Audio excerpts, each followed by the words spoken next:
Bu. Tadi itu metode cakram yang diintegralkan terhadap variabel X. Tadi ada yang nanya, siapa ya tadi saya lupa. Bu, itu apakah tingginya selalu delta X gitu ya? Sebenarnya juga nggak selalu, karena tadi kita baru mengenal irisan terhadap yang tegak lurus terhadap sumbu X, maka ya tingginya delta X kayak gitu. Nah, sekarang di sini kita akan mengenal volume yang nanti irisannya itu tegak lurus sama sumbu Y, maka nanti si tingginya itu akan berubah menjadi delta Y. Nah, di sini ilustrasi geometrinya itu sama persis seperti apa yang tadi kita lakukan ketika kita mengintegralkan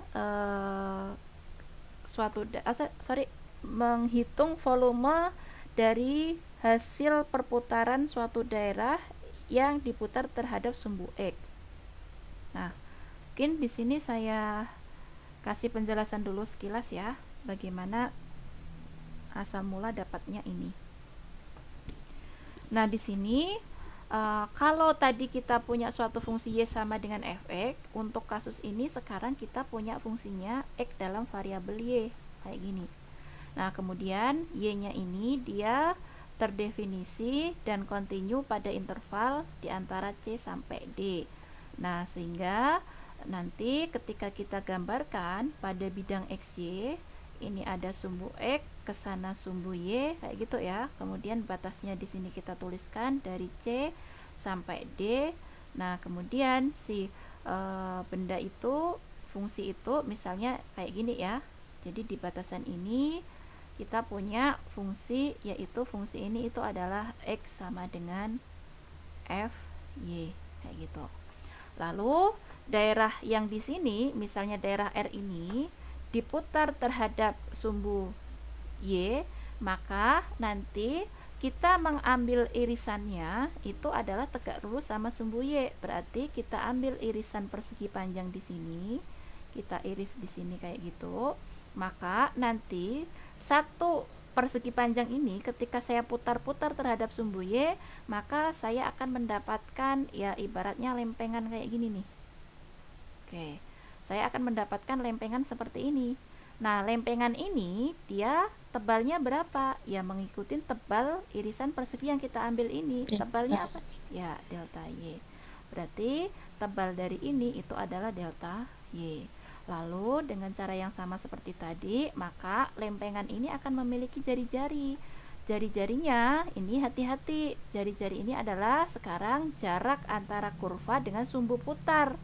Ya sama ya prinsipnya, jari-jari itu adalah jarak antara kurva dengan sumbu putar. Tapi yang perlu kita hati-hati, berarti jari-jarinya ini apa?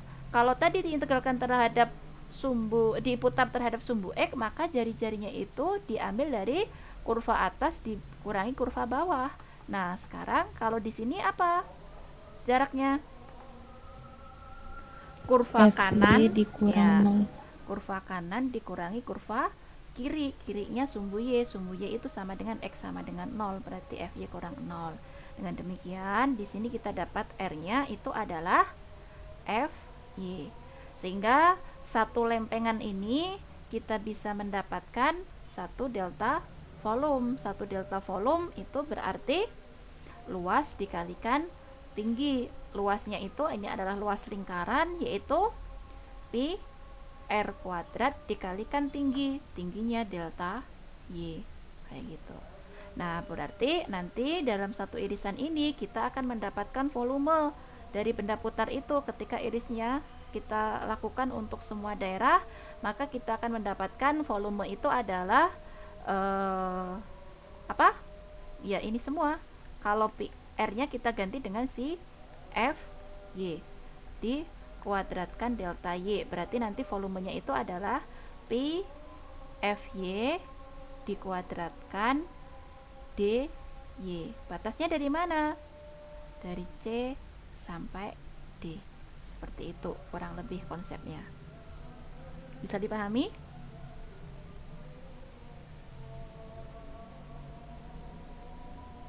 Bisa ya? Bisa, Bu. Oke. Sekarang kita coba aplikasikan ke contoh 1.5.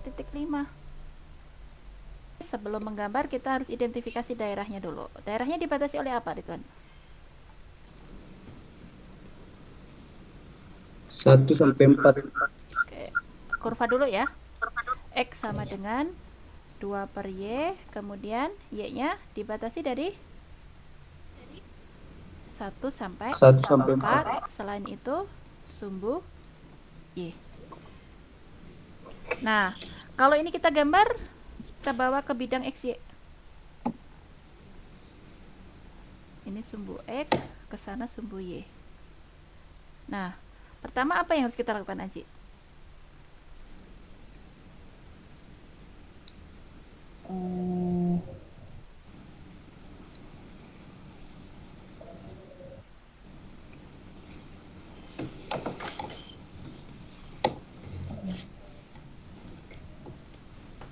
Perhatikan Y-nya di sini, Aji. Y-nya dibatasi dari mana sampai mana?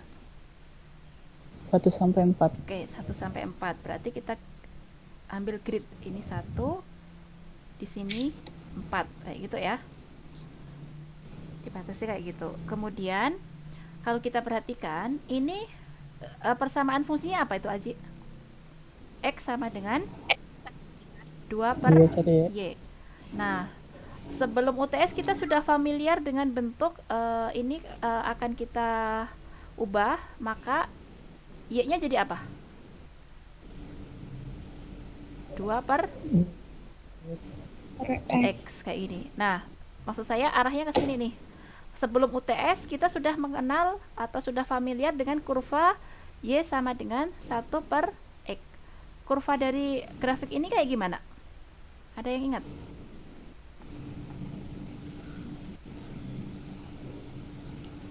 Kurva dari Y sama dengan 1 per X gimana? Ya, Mendekati sumbu X. melepir seperti ini ya. Mendekati, Bu. Kurang lebih seperti itu ya. Ini lengkung ya, kayak gitu. Ya.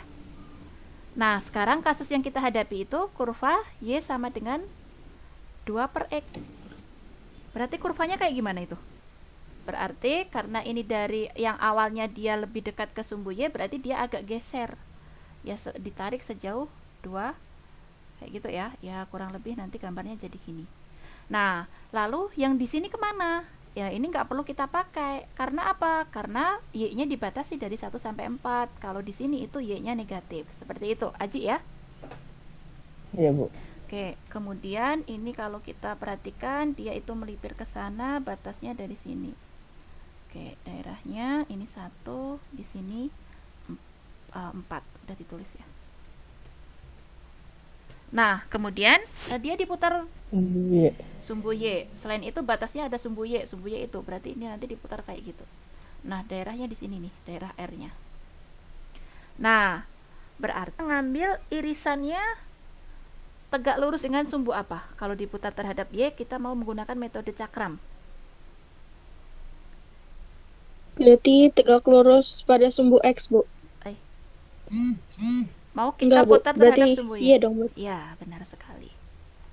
Berarti kita ambil irisan tegak lurus sama sumbu Y, kayak gitu. Berarti satu irisan ini nanti kita akan mendapatkan lempengan kayak gini ya, Dian Ayu ya. Iya, Bu. Nah, berarti tebalnya ini berapa lempengan ini? Delta X. Tegak lurus terhadap apa ini tadi? Delta Y. Delta Oke, Y, Bu. delta Y. Nah, berarti lempengan ini memiliki jari-jari. Jari-jarinya berapa? Jarak antara kurva dengan sumbu putar. Berarti berapa, Dian? Ayo. Kurva yang ini tadi, kurva apa? Y sama dengan 2 per X. 2 per Y. Atau bisa kita Oh, Y tuliskan sama dengan 2 Y per sama X. 2 per Y. Berarti karena ini tegak lurus sama sumbu Y, semuanya harus kita ubah ke dalam variabel Y. Berarti jari-jarinya apa ini, Dian? Ayo. Kanan 2 dikurangi per kiri. X. 2 per X atau 2 per Y? Oh. 2 per Y. Ya, 2 per Y dikurangi berapa? 1. Sumbu enggak, Bu. sumbu Y itu sama saja dengan apa? Garis X sama dengan Bukan. 0. Berarti R-nya jadi apa? 2 per Y dikurangi Kurang 0. 0. Oke. Berarti satu lempengan ini nanti kita akan mendapatkan satu delta volume. Delta volumenya apa?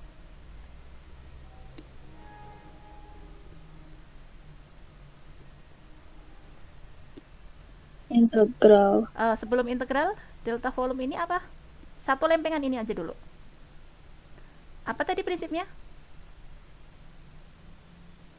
Alas dikalikan Oh, alas tinggi. kali iya. Oke.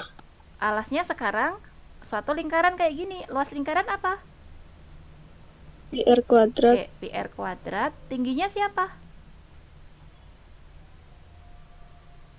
Delta Y. Delta Y. Oke. Kemudian R-nya berarti kita ganti dengan apa?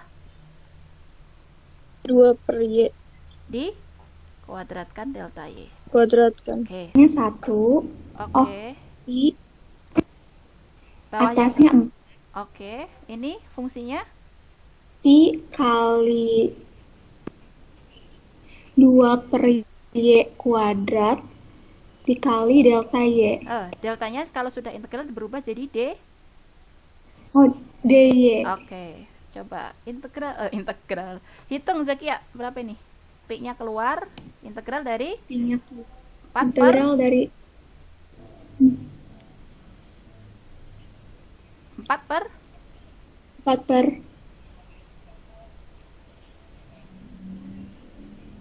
berapa?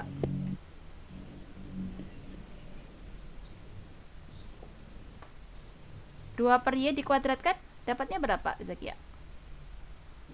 4, 2, Y kuadrat, Ibu. Oke, 4 per Y kuadrat DY. Oke, berarti ini sama saja dengan integral Pi integral dari 4 Y pangkat min 2 DY. Hasilnya berapa Zakia? Batasnya lupa, 1 sampai 4, 1 sampai 4.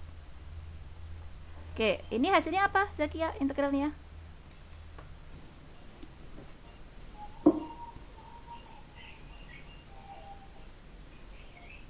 Karena 4 ini konstan bisa keluar ya, keluar langsung 4 pi. Berarti ini bisa kita tulis 4 pi integral 1 sampai 4 y pangkat min 2 dy. Oke, integral ini berapa Zakia?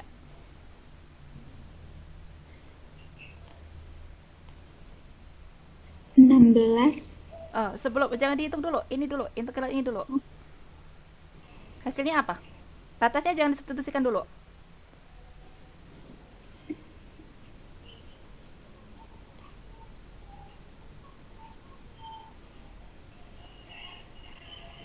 Kalau ingat ini Zakia, kalau kita punya integral x pangkat n dx, maka hasilnya itu apa?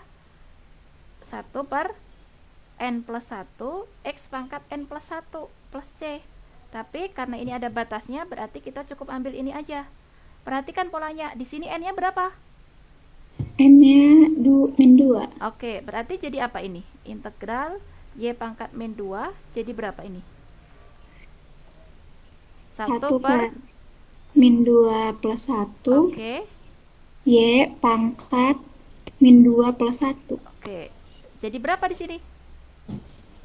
1 per min 1. Oke, berarti min ya, min 1. Min 1. Y pangkat min 1. 1 plus C. Berarti ini bisa dituliskan menjadi min 1 per Y plus C, gitu kan ya? Iya. Oke. Nah, berarti karena ini ada batasnya, hasil integral ini apa? Min 1 per Y, gitu kan ya?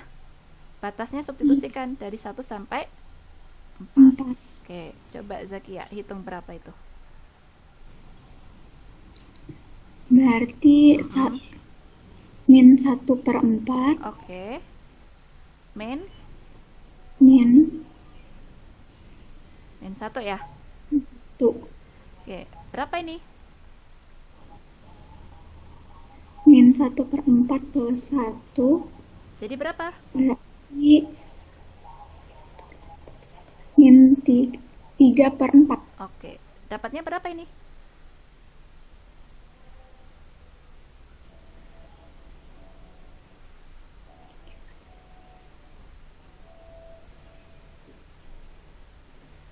Berapa?